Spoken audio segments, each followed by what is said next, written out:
So hi guys, நான் உங்களுக்கு இருப்பானி. So இன்றைக்கி வந்து தியாபா prophecy travelling to the golden planet அப்படிங்கிறத நம்ம தொடர்ந்து பார்த்துட்டே வந்துட்டுருக்கோம். இதுக்கு முந்தைய பதிவுகள் பார்க்கலன்னா கீழே டிஸ்கிரிப்ஷனில் ப்ளேலிஸ்ட் லிங்க் தரேன், கண்டிப்பாக போய் பாருங்கள். பின்ன வீடியோ கடைசி வரைக்கும் பொறுமையாக கேளுங்க. வீடியோ பிடிச்சதுனால லைக் தட்டி விட்ருங்க, சப்ஸ்கிரைப் பண்ணிடுங்க, ஷேர் பண்ணுங்கள் சேனலையும் வீடியோவையும் உங்கள் ஃப்ரெண்ட்ஸ் அண்ட் ஃபேமிலிக்கு, அண்ட் அந்த ஹைப் பட்டனை தட்டி விட்ருங்க. நம்மளுடைய சேனலுக்கு வந்து பொருளாதார அளவில் உதவி செய்யணும் அப்படின்னு விருப்பப்பட்டிங்கன்னா அதுக்குண்டான டீட்டெயில்ஸும் கீழே டிஸ்கிரிப்ஷனில் கொடுத்துருக்கேன். நம்மளுடைய மற்ற 2 சேனலான நித்திரந்தன் மணி பாட்காஸ்ட் அண்ட் தட் கோயம்புத்தூர்காரன் ரெண்டையும் பாருங்கள். பாட்காஸ்ட்டில் வந்து கிரியா யோகத்தை பற்றின செய்தி, அதனோடு சேர்ந்து இன்னும் நிறைய அற்புதமான தகவல்கள் சேர்ந்த பாட்காஸ்ட் நேற்று அப்லோட் ஆகிருக்கு. ஸோ மறக்காமல் அதை பாருங்கள்.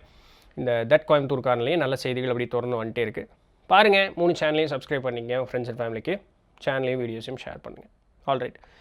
ஸோ இன்றைக்கி வந்து நம்ம த கோல்டன் பிளானட் என்ன பார்க்குறோம்? தியாபா, அதுதான் அந்த பிளானட்னுடைய பேர். எப்படி நம்மளோடது வந்து பூமி, ஏர்த்துன்னு சொல்கிறோம் இல்லையா, அந்த மாதிரி அந்த கிரகத்தின் பெயர் வந்து தியாபா அப்படின்னு சொல்லக்கூடியது. சரிங்களா? ஸோ அதை வந்து நம்மளுடைய இந்த மைக்கேல் டெஸ்மார்க்கே அவர் வந்து என்ன சொல்கிறாருன்னா கோல்டன் பிளானட் அப்படிங்கிற அந்த வார்த்தையில் சொல்கிறார். அதற்கெல்லாம் காரணம் இந்த பதிவு பார்க்க உங்களுக்கு தெரியும்.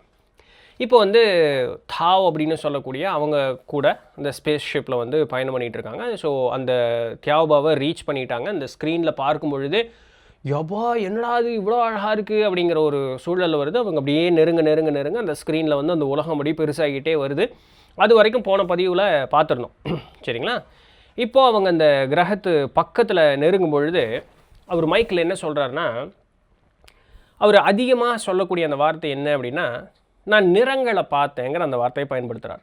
இப்போ அதை பயன்படுத்தும் பொழுது அவர் சொல்லக்கூடிய அந்த செய்தி என்னென்னா, நான் நிறங்களை பார்த்தேன்னா, ஆனால் இது போன்ற நிறங்கள் பூமியில் கிடையவே கிடையாதுங்கிற அந்த வார்த்தையை அவர் ரொம்ப பயன்படுத்துகிறார். இப்போ பச்சைன்னா அங்கேயும் பச்சை இருக்குது, சிவப்புனா அங்கேயும் சிவப்பு இருக்குது, கருப்புனா அங்கேயும் கருப்பு இருக்குது. ஆனால் அங்கே உயிரோட்டமோடு இருக்கிறது. நீ இங்கே பார்க்குற பச்சை அங்கே கிடையாது, நீ இங்கே பார்க்குற சிவப்பு அங்கே கிடையாது. அது சிவப்பு தான்னு தெரியுது, ஆனால் பூமியில் இருக்கக்கூடிய சிவப்போடு உன்னால் ஒப்பிடவே முடியாது. அது வேறு மாதிரி இருக்குது அப்படிங்கிறார். இதெல்லாம் பூமிக்குள்ளே நுழையிறதுக்கு, அந்த கிரகம் தியாபாக்குள்ளே நுழையிறதுக்கு முன்னாடி அந்த வெளியிலிருந்து பார்க்கும் பொழுது இவர் என்ன சொல்கிறாருன்னா, என்னுடைய கண்ணை அந்த கிரகத்தின் மீது இருந்து எடுக்கவே முடியல. அப்படியே நான் பார்த்துக்கிட்டே இருக்கேன். அந்த மொத்த கிரகமும் அப்படி ஒளி வந்து வெளியே தள்ளுது, அப்படி மின்னுது, தக்கான்னு மின்றாயா அப்படிங்கிற மாதிரி அந்த மின்னுது அந்த கிரகம். அப்படியே அதனுடைய அந்த மின்னுறது தூரத்துலேருந்து பார்க்கும்போது அந்த எங்களோட ஸ்பேஸ்ஷிப் பக்கம் போக போக போக அந்த ஒரு வகையான ஒரு ஒளி பிம்பத்தோடு இருக்கக்கூடிய இதில் தங்க நிறம் சேர்ந்து மின்னுனா எப்படி இருக்கும், அது போல் மின்னுது. அதனால தான் அவர் கோல்டன் பிளானட்டுங்கிறார். அந்த தங்க நிறத்தோடு சேர்ந்து அந்த மொத்த கிரகமும் அப்படி மின்னுது பயங்கரமாக. அப்படி அந்த கிரகம் பார்க்கறதுக்கு அதை விவரிக்கிறதுக்கு மனிதனிடம் வார்த்தையே கிடையாதுங்கிறார். எப்படி நான் கண்ணில் பார்த்ததை நான் விவரிப்பேன்? அதற்கு சொல்லே கிடையாது, மனிதன்கிட்ட சொல்லே கிடையாது. ஒருவேளை நான் அந்த சொல்ல ஏதாவது மனிதனுடைய மொழியில் உண்டு பண்ணணும்னா அவர் என்ன சொல்கிறேன்னா, லூமினோ வேப்பர் கோல்டன், இப்படி தான் ஏன் சொல்ல முடியும், நான் வேறு என்னையா சொல்கிறது? அப்படியே அந்த ஒரு மின்னக்கூடிய அந்த தன்மை இருக்கும்போது அது வெளியே வந்து ஒரு வாரம் அப்படி புகைதல்ற மாதிரி இருந்ததுன்னா எப்படி இருக்கும், அதுபோல் இருக்க அந்த கிரகம் பார்க்கறதுக்கு என்னால் கண்ணை எடுக்கவே முடியல. அதுலேருந்து அவ்வளவு ஒரு அழகாக இருக்குது. அவ்வளோ ஒரு அழகுனா அவ்வளோ ஒரு அழகாக இருக்குது. அதனுடைய அந்த மேலே அட்மாஸ்ஃபியர்னு சொல்கிறோம்ல, அட்மாஸ்ஃபியருக்கு தமிழில் என்னங்க மறந்து வச்சு, அந்த அட்மாஸ்ஃபியர் எப்படி இருக்குது அப்படின்னு சொன்னால், தங்க துகள்கள் இருக்குது பாருங்கள், அந்த தங்க துகள்களை வந்து அப்படி மேலே அப்படியே மலைச்சாரல் மாதிரி தூவி விட்டால் எப்படி இருக்குமோ அது போல் இருக்கா அந்த அட்மாஸ்ஃபியர். அப்படி தங்க துகள்களை வந்து அப்படி மேலே தூவி விட்டார் போல் இருக்குது. அவ்வளவு அழகாக இருக்குது அதுக்குள்ளே பார்க்கறதுக்கு அப்படிங்கிறார். இதற்கு மேலே அந்த ஸ்பேஸ்ஷிப்பில் இருக்கக்கூடிய ஸ்க்ரீன், அந்த பேனலில் வந்து இதை நான் பார்க்கணுன்னு அவசியம் இல்லை. தபார் எனக்கு பார்த்தாலே தெரியுது. அவங்க அந்த கேமராவெல்லாம் எதையும் ஜூம் பண்ணணும்னு அவசியமே கிடையாது. எனக்கு பார்த்தாலே தெரியுது, நான் கிரகத்துக்கு வந்துட்டோம், அந்த கிரகத்துக்குள்ளே என்ட்ரு ஆகிட்டுருக்கோம், எனக்கு நல்லாவே தெரியுது அப்படிங்கிறார். அப்போ போக போக என்ன சொல்கிறாங்க அப்படின்னு சொன்னால், கீழே போகும்பொழுது முதல்ல எனக்கு பார்த்தது நீர் தான் பார்க்குறேன். பெரும் கடல்களை வந்து நான் அந்த இடத்துல பார்க்குறேன். அப்புறம் இன்னும் கீழே இறங்க அதில் வந்து ஆங்காங்கே தீவுகள் இருப்பது போல் இருக்கக்கூடிய விஷயங்கள் எல்லாத்தையுமே பார்க்குறேன். அந்த மொத்த இடமும் நிறங்கள்னால வந்து அந்த உயிரோட்டமோடு இருக்கக்கூடிய நிறங்கள்னால அப்படி நிறைந்து இருக்கிறது அந்த இடம் பார்க்குறதுக்கு பயங்கர க்ரீன், பிரைட் க்ரீன். சரிங்களா? இந்த பிரைட் க்ரீன் வந்து இட் இஸ் ரேடியேட்டிங் கலருங்கிறார். அந்த ஒளியை வெளியே தள்ளுது, அந்த அந்த பச்சை நிறம் வந்து ஒளியை வெளியே தள்ளுது. அப்படியே அதே அடர் பச்சையாக இருந்தது அப்படின்னு சொன்னால் அந்த அந்த அடர் பச்சைங்கிற அந்த தன்மையை தன்னகத்தை வைத்து கொண்டு இருக்கிறது. இதெல்லாம் அவர் கொடுத்த விளக்கம். பார்த்தா தான் இதெல்லாம் எப்படி இருக்குன்னு நமக்கு தெரியும் இல்லை. சரியாக ஒரு நீளம் அப்படி பச்சைங்கிறது அந்த பச்சையை வந்து வெளியே தள்ளுது, அந்த நிறத்தை வெளியே தள்ளுது, அதை என்னால் உள்வாங்கிக்க முடியுது. ஆனால் அடர் பச்சைங்கிறது அந்த நிறத்தை தன்னகத்தை வைத்து கொண்டு இருக்கிறது.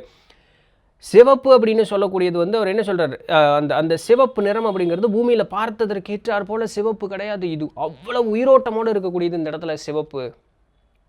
எனக்கு உங்களுக்கு விவரிக்கும் பொழுது என்னுடைய கற்பனைகள் அப்படியே போயிட்டே இருக்கு, அவர் எப்படி அந்த விஷயத்தெல்லாம் பார்த்தார் அப்படின்னு சொல்லிட்டு.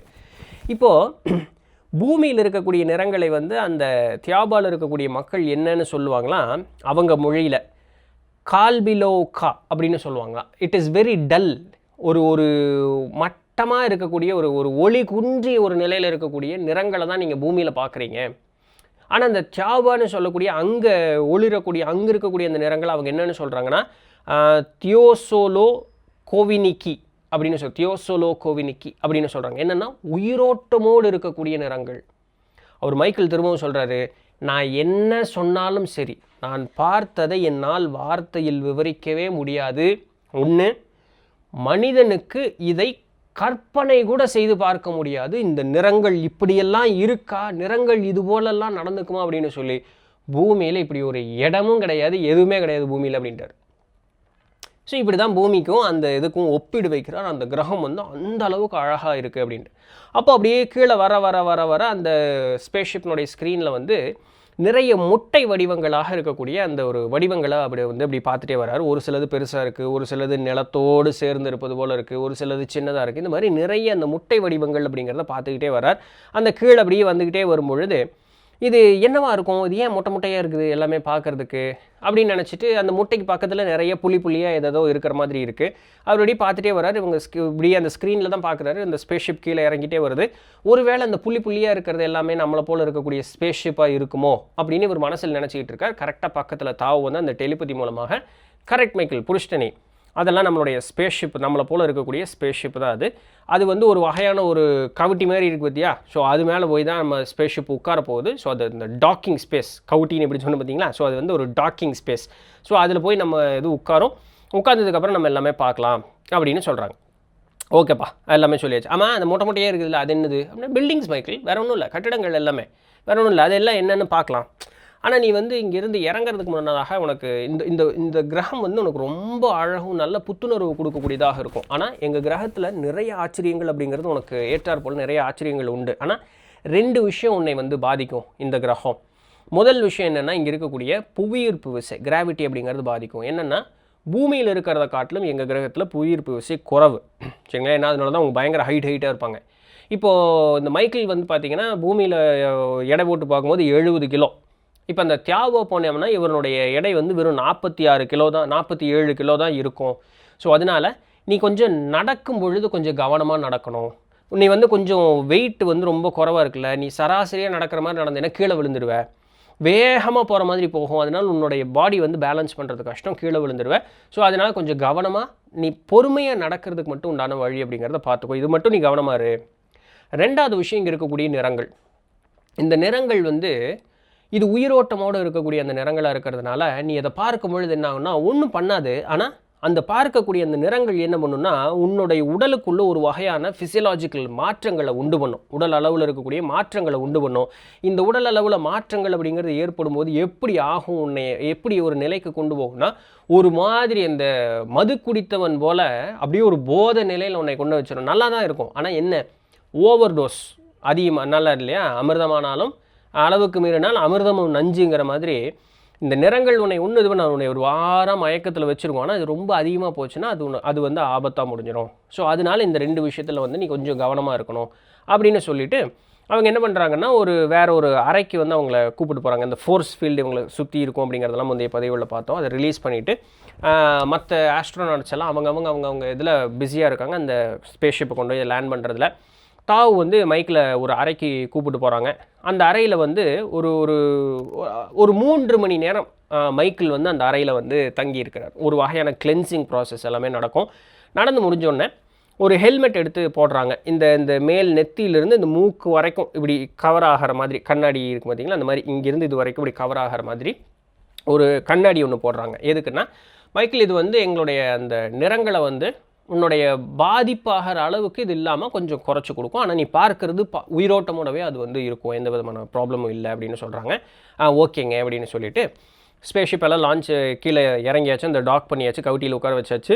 இவங்க வந்து அந்த ஸ்பேஸ்ஷிப் டோர் ஓப்பன் பண்ணி இவங்க வெளியே போகிறாங்க. வெளியே போனோன்னு மைக்கேல் என்ன சொல்கிறாருன்னா, வெளியே வந்து பார்த்தா யாரையுமே காணோம்.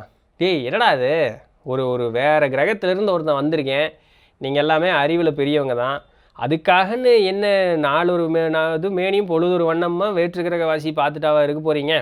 ஏதோ எங்கள் ஊராக இருந்தால் ஏதோ ப்ரெஸ்ஸுக்காரன் வந்திருப்பான், இந்நேரத்துக்கு ஃபோட்டோ எடுத்திருப்பான், அந்த ஊரில் இருக்கக்கூடிய இந்த உலக தலைவர் யாரோ ஒருத்தர் இருப்பாங்க, அவர் வந்து பார்த்துருப்பாரு, வாங்கன்னு வரவேற்றிருப்பார், பூசெண்டு கொடுத்துருப்பாங்க. என்னடா உங்கள் கிரகத்தில் ஒருத்தனையுமே காணோம், என்னடா என்னை மதிக்க கூட இல்லை அப்படிங்கிற மாதிரி மனசில் நினச்சிக்கிட்டே வர்றார். ஒன்றும் பதில் சொல்லலை. அப்போது நேராக அப்படியே போகிறாங்க. போனோடனே ஒரு வட்டமான ஒரு மேசை போல் இருக்கக்கூடிய ஒரு அமைப்பு இருக்குது. வந்து ஒரு இடத்துல உட்காந்துட்டு, மைக்கேல் எனக்கு எதிர்த்தாப்பில் நீ உட்காரு அப்படிங்கிறாங்க. உட்காந்துடுறாங்க. ஒரு வாக்கி டாக்கி மாதிரி ஒரு டிவைஸ் இருக்குது, அதை எடுத்து ஒரு சின்ன ஒரு பட்டன் அமுத்துறாங்க. இது ஒரு வகையான ஃபோர்ஸ் ஃபீல்டு, கீழே விழுந்துறாரு மாதிரி இல்லாமல் ஒரு ஃபோர்ஸ் ஃபீல்டு தான் இது. அவங்க அப்படியே உட்கார்ந்த மேனிக்கு அப்படி இருக்காங்க. அங்கேருந்து ஒரு சின்ன ஒரு ஹம்மிங்கோட அப்படிங்கிற மாதிரி ஒரு ஹம்மிங்கோட அந்த வட்டம் மேசை போல் இருக்கக்கூடிய அந்த ஒரு இது அப்படி மேலே எழும்பி மேலே சில அடிகள் அப்படி மேலே எழும்பி ஒரு 800 மீட்டர் தள்ளி இருக்கக்கூடிய ஒரு இடத்திற்கு ஒரு வகையான ஒரு முட்டை போல் இருக்கக்கூடிய ஒரு அமைப்பை நோக்கி இந்த ஒரு வட்டமாக ஒரு ரவுண்ட் ஷேப்பில் இருந்த அந்த ஒரு பிளாட்ஃபார்ம் மாதிரி இருக்கக்கூடியது மேலே போகுது. போகும்பொழுது அவங்க என்ன சொல்கிறாங்கன்னா, மைக்கேல் என்ன சொல்கிறாருன்னா, அந்த கிரகத்தில் இருக்கக்கூடிய அந்த காற்று எப்படி இருக்குது அப்படின்னு சொன்னால் மிகுந்த இதமான ஒரு தன்மையை கொடுக்கக்கூடியதாக இருக்குது. இதெல்லாம் பூமியில் அனுபவிக்க முடியாதுங்க, அப்படி ஒரு இதே கிடையாது அப்படிங்கிறார். அவ்வளோ ஒரு இதமாக இருக்குது. அங்கே இருக்கக்கூடிய டெம்பரேச்சர் அப்படின்னு பார்க்கும்பொழுது பூமியினுடைய ஒரு சூடுக்கு கம்பேர் பண்ண ஒரு 26 டிகிரி செல்சியஸ் வந்து அந்த சூடு இருக்கிறார் போல் அந்த இது இருக்குது. ரொம்ப இதமாக இருக்குது அந்த இடத்துல. அப்படி போகிறோம். நாங்கள் வந்து ஒரு பெரிய ஒரு முட்டை வடிவு இருக்கக்கூடிய ஒரு இடம் மாதிரி போகிறோம். அந்த முட்டைக்குள்ளே அப்படியே போகிறோம். அந்த முட்டைக்குள்ளே வந்து எப்படின்னா, இந்த மேகத்திற்குள்ளே பூந்து போகிற மாதிரி உள்ளே பூந்து போயிட்டோம். கதவெல்லாம் ஒன்றும் திறக்கல, அப்படி உள்ளே பூந்து போயிட்டோம். உள்ளே பூந்து போய் அந்த பிளாட்ஃபார்ம் மாதிரி இருக்கிறது கீழே நிறுத்திடுறாங்க. அதில் மேலே பார்த்தா முட்டை வடிவை காணோம். மேலேருந்து பார்க்கும்போது முட்டையாட்டம் தெரிஞ்சுது. உள்ளே வரும்பொழுது ஏதோ மேகத்துக்குள்ளே பூந்த மாதிரி பூந்து உள்ளே வந்துட்டோம். உள்ளே வந்ததுக்கப்புறம் மேலே பார்த்தா ஏதோ ஒன்று இப்படி இருக்கணும்ல, ஆனால் அப்படி இல்லை. நார்மலாக ஒரு ஊர் இப்போ எப்படி நம்ம இப்படி மேலே பார்த்தோம்னா நமக்கு ஏதாவது ஒன்று மாதிரி இருக்கா? ஒன்றும் இல்லை, சராசரியாக இருக்க முடியல, அந்த மாதிரி இருக்குது. அங்கே ஏதோ ஒரு ஊர் இருக்கிற மாதிரி இருக்குது, எல்லாம் இருக்குது. இவருக்கு என்ன இது, இங்கே இருந்த சுவர் மாதிரி மேலேருந்து பார்க்கும்போது சுவராட்டு இருந்தது, இங்கே உள்ளே வந்து பார்த்தா ஒன்றுத்தையும் காணோம் அப்படின்னு இப்படி யோசிச்சுட்டு இருக்கும்போது அவங்களை பார்த்துட்டு, புரியுது மைக்கேல், புரியுது, நீ என்ன கேட்க வரேன்னு எனக்கு புரியுது, இப்போதைக்கு வேண்டாம், கொஞ்சம் நேரம் கழித்து ஒரு சில வேலைகள்லாம் இருக்குது, அதை முடிச்சுட்டு இதற்குண்டான விளக்கமெல்லாம் உனக்கு நான் தரேன், இப்போ என் கூட வா அப்படின்னு சொல்லிட்டு கூப்பிட்டு போகிறாங்க. கூப்பிட்டு போகும்பொழுது ஒரு 20-30 ஆட்கள் வந்து இவங்களை நோக்கி வர்றாங்க. வந்தவுடனே இவங்க அவங்கங்க வேலை செஞ்சுட்டு இருந்தவங்க எல்லாருமே டக்குன்னு வர்றாங்க. இவங்க வந்தோடனே இவர் என்ன புரிஞ்சுக்கிறாரு அப்படின்னு சொன்னால், இது வந்து இவங்களுடைய இன்டர்கேலக்டிக் சென்டர், சரிங்களா? ஸோ இவங்க வந்து வேற்று கிரகத்திற்கு சென்றவர்கள், அங்கே நடக்கக்கூடிய விஷயங்கள் இது எல்லாத்தையுமே கவனிச்சுக்கிட்டு இருக்கக்கூடிய அந்த ஒரு இடம் இன்டர்கேலக்டிக் சென்டர். இங்கிருந்து தான் எல்லா தகவல்களும் வரும், பார்த்துக்கிட்டு இருக்காங்க, எல்லாமே நடக்கும். ஸோ அந்த சென்டருங்கிறது இவர் புரிஞ்சுக்கிறாரு. ஒரு 20-30 பேர் வர்றாங்க. இவங்க வந்து அந்த பயணம் பண்ணிகிட்டு இருக்கும்போது இந்த ஸ்க்ரீனில் பேசினவங்கெல்லாம் இவங்க தான் அப்படிங்கிறத அவங்க புரிஞ்சுக்கிறாரு. வந்தோடனே இவங்க எல்லாத்தையும் அவர் என்ன சொல்கிறாருன்னா, என் பக்கத்தில் நானும் அப்படி ஒட்டுக்க நடந்து போயிட்டுருக்கோம். அது அந்த அம்மா என்னமோ அத்தச்சோடுக்கு இருக்குது, நான் என்னமோ புழுக்கியாட்டு இத்தினூன்னு இருக்கேன். ஃபர்ஸ்ட் ஆஃப் ஆல் இதுவே வந்து விசித்திரமான ஒரு தோற்றம் தான் வெளியிருந்து பார்க்குறவனுக்கு. இதில் ரெண்டாவது என்ன ஒரு விஷயம்னா, அவங்க வந்து ரொம்ப சராசரியாக நடக்கிற வேகத்துக்கு போனாங்கன்னா நான் வந்து முழு முசுவில் ஓடணும் அவங்க கூட. அப்படி இருக்கக்கூடாதுங்கிறதுக்காக அவங்களுடைய வேகத்தை அவ்வளவு குறைச்சிக்கிட்டு என் கூட பொறுமையாக நடந்து வர்றாங்க. அப்படி இருந்தாலுமே ஏன்னா உடம்புனுடைய கனம் குறைவாக இருக்குல்ல, என்னுடைய நடை வந்து இப்படி குதிச்சு போகிற மாதிரி இருக்குது. இந்த நிலவுக்கு போனோன்னு சொன்னால் அந்த ஆஸ்ட்ரோனாட்ஸ் ஒரு மாதிரி குதிச்சு போவாங்கள்ல, அந்த மாதிரி தான் போக வேண்டியது இருக்குது. அப்படியும் ஒரு சில நேரம் தடுக்கி விட்டு போகும்பொழுது அப்பப்போ என்னை பிடிச்சி நேராக நிறுத்த வேண்டியதுங்கிறது ஒரு இதாக இருந்தது. ஸோ வெளியிருந்து பார்க்குறவனுக்கு யாரா இந்த 2 பேர் வந்து விசித்திரமான 2 பேர் இங்கே வந்துக்கிட்டு இருக்காங்கங்கிற மாதிரி தான் ஒரு தோற்றம் இருக்கும். ஸோ அப்படியே போனோம். அங்கே இருக்கக்கூடியவங்க எல்லாமே வந்து ரொம்ப சந்தோஷமாக அவங்க வந்து வரவேற்றாங்க. ஸோ அங்கே உள்ளே போனதுக்கப்புறம் அந்த ஹெல்மெட்டு தேவையில்லைன்னு அதை கழட்டிட்டாங்க. இந்த இடத்துக்குள்ளே தேவையில்லை, ஒன்றும் பிரச்சனை இல்லை அப்படின்னு சொல்லி. இருந்தாலுமே அந்த இடம் வந்து அவ்வளோ ஒரு ஒளி பொருந்தியதாக இருக்குது. பட் உன்னை பாதிப்படை வைக்கக்கூடிய அளவுக்கு இந்த இடத்துல பெருசாக ஒன்றும் இருக்காது. அப்போ கொஞ்சம் பேர் அப்படி வந்தாங்க. என்னுடைய தோள்பட்டையில் அவங்க கை வச்சு என்னை வரவேற்றாங்க. ஸோ அது ரொம்ப நல்லா இருக்குது. அவங்க தோள்பட்டையில் கை வச்சா நமக்கு ஒரு மாதிரி இதமாக இருக்கக்கூடிய ஒரு சூழல் அப்படிங்கிற மாதிரி இருந்தது. எல்லாருமே இது பண்ணாங்க, என்னை வரவேற்றாங்க. எல்லாருடைய முகத்துலேயும் அவ்வளோ ஒரு சந்தோஷம், அவ்வளோ ஒரு மகிழ்ச்சி. அவங்க வந்து அந்த வரவேற்கிறதுங்கிறது வந்து நேர்மையாக நம்ம வரவேற்றோம்னா எப்படி இருக்கும் அந்த மாதிரி. ஆனால் அவர்கள் அத்தனை பேரும் கேட்ட ஒரே கேள்வி என்னென்னா, ஏன் இவன் முகம் ஒரு மாதிரி இருக்குது, ஏதாவது உடம்புக்கு இது சரியில்லையோ அப்படிங்கிற அந்த கேள்வியை அத்தனை பேரும் கேட்டாங்களாம். அப்போது நான் தான் சொன்னேன், இல்லை நான் நல்லா தானே இருக்கேன், எனக்கு எந்த பிரச்சனையும் இல்லையே அப்படின்ட்டு. அப்போ தாவ என்ன சொல்கிறாங்கன்னா, நீ வந்து பூமியில் இருக்கக்கூடியவர்களுக்கு ஏதாவது ஒன்றை சிந்திச்சுக்கிட்டே இருந்துட்டு நிரந்தரமான அந்த மகிழ்ச்சியில் இருக்கக்கூடியது அவர்களுக்கு தெரியறதே இல்லை. ஸோ அந்த வந்து இங்கே இருக்கக்கூடியவர்களுக்கு கொஞ்சம் வித்தியாசமாக தெரியுது, அதனால தான் அந்த கேள்வி கேட்குறாங்கன்னு மைக்கில் அதை ஆமோதிக்கிறார். ஏன்னா ஒரு நொடியும் உங்களுக்கு ஏதாவது நல்ல செய்தி வந்துக்கிட்டே இருந்ததுன்னா நீங்கள் எப்படி இருப்பீங்க? அப்படியே முகம் மலர்ந்து எப்பவுமே அந்த இன்முகத்தோடே இருப்பீங்கள்ல. அவனுடைய வாழ்க்கை அவன் அப்படியே தான் இருக்கான் எப்போ பார்த்தாலுமே. நம்மளுடைய விளக்கத்திற்கு புரிகிற மாதிரி சொல்லணும்னா, ஒரு நொடியும் உனக்கு மகிழ்ச்சியான செய்தி வந்துக்கிட்டே இருந்ததுன்னா நீ எப்படி சந்தோஷமாகவே இருப்பியோ, முகம் எப்படி மலர்ந்தே இருக்குமோ, அவன் அப்படியே இருக்கான் அவன் பார்க்குறதுக்கு. ஸோ அதனால அப்படி இருக்கக்கூடியவன் என்னை பார்க்கும்பொழுது அவன் கேட்டதில் தப்பு இல்லை. இவன் ஏன் சோகமாக இருக்கான், இவனுக்கு ஏதாவது உடம்பு ஈடு சரியில்லையான்னு கேட்டதுக்கு ஒன்றும் தப்பு இல்லை. நம்ம பூமியில் இருக்கக்கூடியவர்களுடைய முகம் அந்த லட்சணத்தில் தான் இருக்குது. அவனோட ஒப்பிடும்போது மைக்கில் அதே சொல்கிறார். சொல்லிவிட்டு ஒரு ஆச்சரியமான ஒரு விஷயத்தையும் நான் ஒன்று பார்த்தேன். என்ன பார்த்தேன் அப்படின்னு சொன்னால், அங்கே வந்து அத்தனை பேர்த்தினுடைய வயசும் ஒரே மாதிரி இருக்குது. எந்த விதமான மாற்றமும் இல்லாமல் அத்தனை பேர்த்தினுடைய வயசும் ஒரே மாதிரி இருக்குது. ஸோ இது வந்து நான் ஒரு ஆச்சரியமான ஒரு காரியமாக நான் அந்த இடத்துல பார்த்தேன் அப்படிங்கிறார். பார்த்துட்டு அதுக்கப்புறம் தாவு வந்து அங்கே ஏற்கனவே பயங்கர பாப்புலரான ஆள் போல் இருக்குது. எல்லாருமே வந்து பார்த்து தாவுகிட்ட பேசுகிறாங்க, கேள்வி கேட்குறாங்க. எது கேட்டாலும் தாவு பதில் சொல்லிகிட்டே இருக்குது. சூப்பராக இருக்குது அந்த இடத்துல. அப்புறம் எல்லோரும் அவங்கவுங்க அப்படி இப்படி கொஞ்சம் கொஞ்சமாக அவங்கவுங்க வேலைக்கு போயிட்டாங்க. இப்போ நாங்கள் வந்து திருப்பியும் அந்த வட்டை இது மாதிரி இருந்ததில் அமர்ந்து மேலே போக ஆரம்பித்தோம். அப்போ அந்த வாகனம் வந்து அப்படியே மேலே போகும்பொழுது ஒரு வகையான காடு போல் இருக்குது. தூரத்தில் பார்த்தா காடு இருப்பது நமக்கு தெரியுது. அந்த காடு பார்த்தோம் அப்படின்னு சொன்னோம்னா எந்த மாதிரி இருக்குது அப்படின்னு சொன்னால், அந்த காட்டினுடைய ஒரு அவங்க என்ன சொல்கிறாங்க அப்படின்னு சொல்லும் பொழுது அந்த காடு மாதிரி இருக்குது. அதை நோக்கி போகிறாங்க. அந்த இவங்க பறந்த அந்த ஹைட் உயரம் எவ்வளோன்னா ஒரு 5-6 மீட்டர் மேலே. அப்படின்னா என்ன, 5 மீட்டர்னா 16.4 அடி, 6 மீட்டர்னா 19.69 அடி. ஸோ ஏறத்தாழ ஒரு 15-20 அடி மேலே பறந்து போய்கிட்டு இருக்காங்க. அப்படியே போகும்பொழுது ஒரு 70-80 கிலோமீட்டர் வேகத்தில் அப்படியே நாங்கள் பயணம் பண்ணிக்கிட்டு இருக்கோம். போகும்பொழுது அந்த அடிக்கக்கூடிய அந்த காற்று வந்து ஒரு இதமான சூட்டில் இருக்குது. ஒரு வகையான நல்ல நறுமணம் அந்த இடத்துல அடிச்சுக்கிட்டே இருக்குது. அது ஒரு வகையான ஒரு புத்துணர்வை கொடுக்கக்கூடியதாவா, நல்லா இருக்குடா அப்படிங்கிற மாதிரி ஒரு வகையான ஒரு புத்துணர்வு கொடுக்கக்கூடியதாக இருக்குது. அந்த கிரகமே அந்த மாதிரி தான் இருக்குது அப்படிங்கிறாங்க. ஸோ இந்த மாதிரி இருக்குது. இதை வந்து பூமியில் அனுபவிக்கவே முடியாது. அப்படி ஒரு அமைப்பு, பூமி அப்படி ஒரு அமைப்பு இல்லை. ஸோ அதனால் பூமியில் அனுபவிக்க முடியாது. இந்த இடம் சூப்பராக இருக்குது அப்படின்ட்டு. அப்போ பார்க்கும்பொழுது அந்த காடுனுடைய அந்த எல்லை பகுதி வரைக்கும் வரும்பொழுது அவர் மைக்கேல் சொல்கிறாரு, அங்கே இருக்கக்கூடிய உயர்ந்த மரத்தை நான் ஒன்று பார்த்து மெய்சிலிருந்து போயிட்டேன்.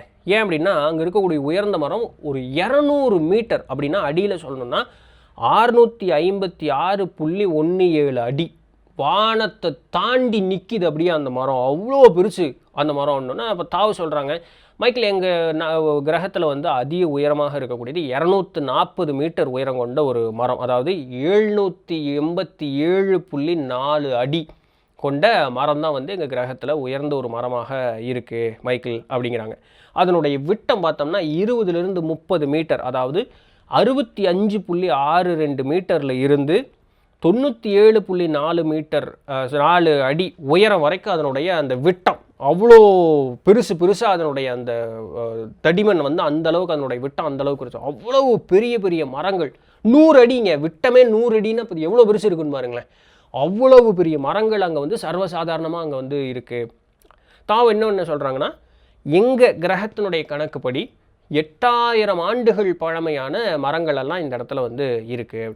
அப்போ அவங்களுடைய கிரகத்தில் அந்த காலக்கணக்கு எப்படின்னு பார்க்கும்பொழுது, எங்களுடைய ஒரு வருடம் அப்படின்னு சொல்லக்கூடியது 26 கார்சஸில் 333 நாள் அப்படிங்கிறாங்க.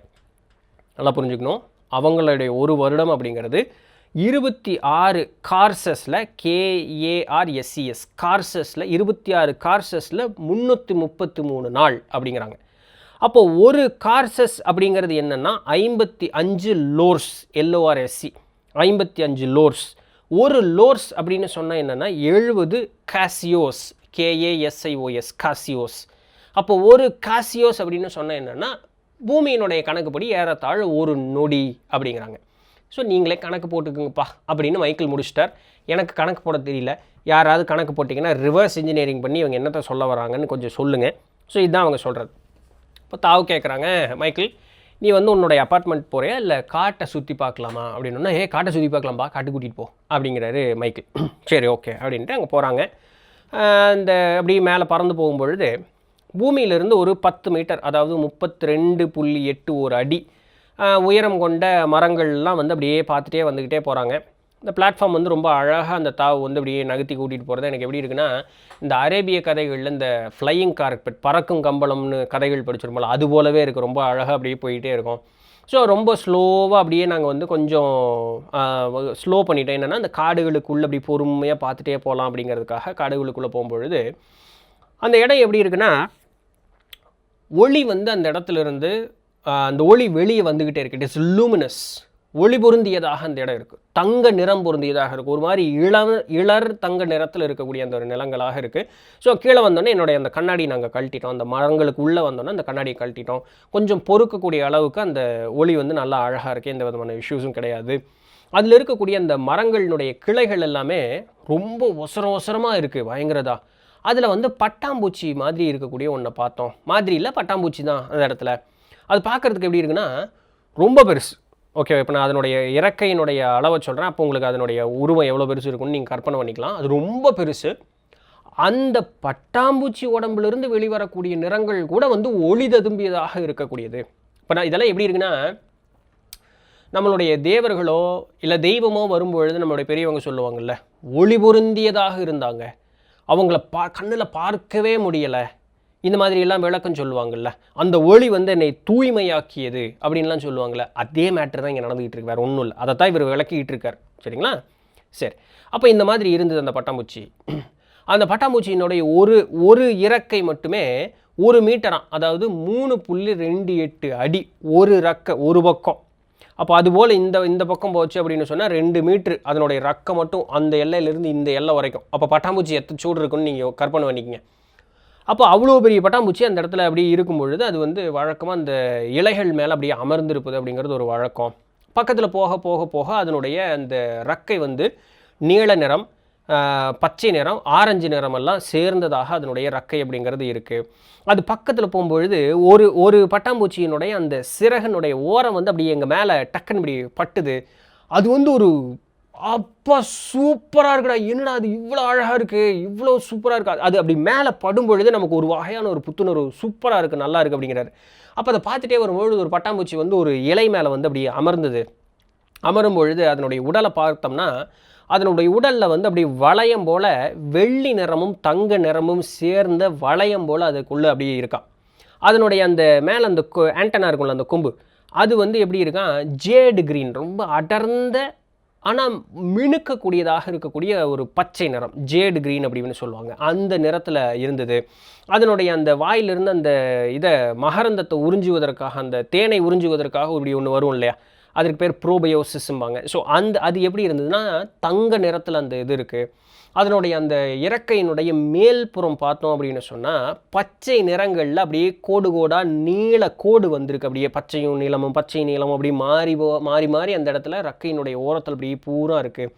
அதனுடைய அந்த இறக்கைகளில் பார்த்தோம் அப்படின்னு சொன்னால் ஆரஞ்சு நிறத்தில் வைரம் போல் இருக்கக்கூடிய அமைப்பில் வந்து நிறைய அந்த டிசைன்ஸ், டைமண்ட் ஷேப்டு டிசைன்ஸ் எல்லாமே இருக்குது.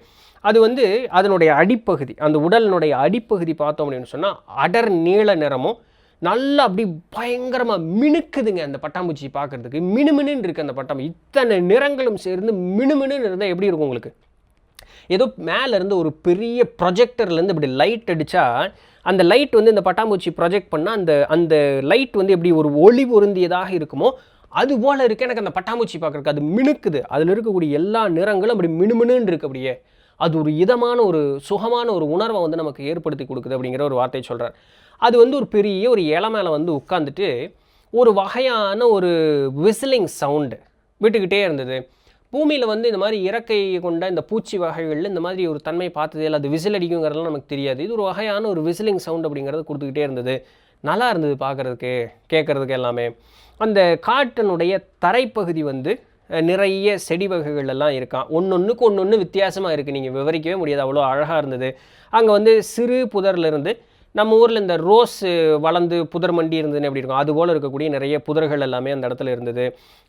புல் தரைகள் எல்லாமே அந்த இடத்துல முழுக்க இருக்குது. அதுக்கப்புறம் அது ஒரு இலையினுடைய தடிமன் வந்து ஒரு கையினுடைய அளவு தடிமன் இருக்கக்கூடிய இலைகள் எல்லாமே அந்த இடத்துல நான் பார்த்தேன். அதுக்கப்புறம் அங்கே இருக்கக்கூடிய நிறைய அந்த புதர்கள் எல்லாம் வளராமல் இருக்கிறதுக்கு இந்த கிரகத்தில் என்னமோ இந்த பெரிய பெரிய ஜெயிண்ட்டுகள்லாம் இருப்பாங்க போல இருக்குது. ஸோ அவங்க நடந்து இது எதுவுமே ஓரளவுக்கு குன்றியதாக இருக்குது அப்படிங்கிற ஒரு இவராக கிண்டலாக ஒன்று நினச்சிக்கிறார். அப்போ இந்த மாதிரி நிறைய இது இருக்குது. அந்த இடத்துல இலைகள் ஒரு சிலது இருதய வடிவத்தில் ஒன்று இருக்குது, ஒன்று நீளமாக ஒல்லியாக இருக்கிற மாதிரி இருக்குது, ஒன்றும் நிறைய உருவ மாற்றங்கள் இருக்குது. ஆனால் பச்சை நிறத்தை காட்டிலும் நீல நிறம் இங்கே அதிகமாக இருக்குங்கிற ஒரு வார்த்தையை அவர் சொல்கிறார். பூக்களும் பார்த்தீங்க அப்படின்னு சொன்னால் நிறைய நிறங்கள், நிறைய வகையான பூக்கள் இருக்குது. கருப்பு நிறத்தில், அதாவது proper black, pitch black, proper கருப்பு நிறத்தில் கொண்ட மலர்கள் வந்து இந்த இடத்துல இருக்குது. நீண்ட ஒரு தூரம் அப்படியே பயணத்திற்கு பார்த்து இதெல்லாம் பார்த்ததுக்கப்புறம் நாங்கள் வந்து திருப்பியும் அந்த காட்டினுடைய அந்த மேல் பகுதிக்கு கூரைக்கு வந்து அப்படி வரும்போது நான் திரும்பி அந்த கண்ணாடி வந்து நான் போட்டுக்கிட்டேன். கண்ணாடி போட்டுக்கிட்டு அப்படியே பார்க்கும்பொழுது இந்த காட்டினுடைய அந்த கூரையை தாண்டி இப்படி வரும்பொழுது பெரிய பெரிய வானுயர்ந்த மரங்கள் எல்லாமே எனக்கு கண்ணுக்கு தெரியுது. நாங்கள் அதை தாண்டி அங்கே போகும்பொழுது அப்படிங்கிற மாதிரி ஒரு சில விஷயங்கள் எல்லாமே அவர் பார்க்குறார். தொடர்ந்து மைக்கில் என்ன அந்த காட்டை இன்னும் தாண்டலை, அப்படியே பார்த்துட்டே வர்றாங்க. நிறைய நம்ம ஊரில் சொல்ல போனோன்னா இந்த ப்ரெஷியஸ் ஸ்டோன்ஸ் எல்லாம் இருக்கு இல்லையா, விலை மதிக்க முடியாத கற்கள் எல்லாம் இருக்குல்ல, அதுபோல் இருக்கக்கூடிய நிறைய விஷயங்கள் எல்லாத்தையுமே அங்கே பார்க்குறார். அதை வந்து நம்ம அடுத்த பதிவில் தான் பார்க்க போகிறோம். ஸோ இதான் இன்றைக்கு உண்டான செய்தி. பிடிச்சிருந்துருக்கும், இன்ஃபர்மேட்டிவாக இருந்திருக்கும் அப்படின்னு நம்புகிறேன். அடுத்த இது தொடர்ந்து அப்படியே பார்த்துட்டே வாங்க, இன்னும் நிறைய சுவாரஸ்யமான விஷயங்கள் எல்லாமே இருக்குது. ஏன்னா இந்த கிரகம் எப்படி இருக்குங்கிறதையே வந்து ஒரு பெரிய ஒரு தலைப்பில் வந்து நிறைய செய்திகள் சொல்லியிருக்கார். அதுவே நான் 2 பதிவில் சொல்கிற அளவுக்கு அந்த கிரகத்தினுடைய அழகும் அங்கே இருக்கக்கூடிய விஷயத்தை மட்டுமே சொல்கிறார் மைக்கிள். ஸோ பார்த்துட்டே வருவோம் தொடர்ந்து. கூடி சீக்கிரம், முடிஞ்ச அளவுக்கு சீக்கிரம் பதிவு போடுறேன், சரிங்களா? ஓகே, அடுத்த பதிவில் சந்திப்போம். அதுவரையும் தொடர்ந்து இருந்தீர்கள். நான் உங்களிடத்தில் நன்றி.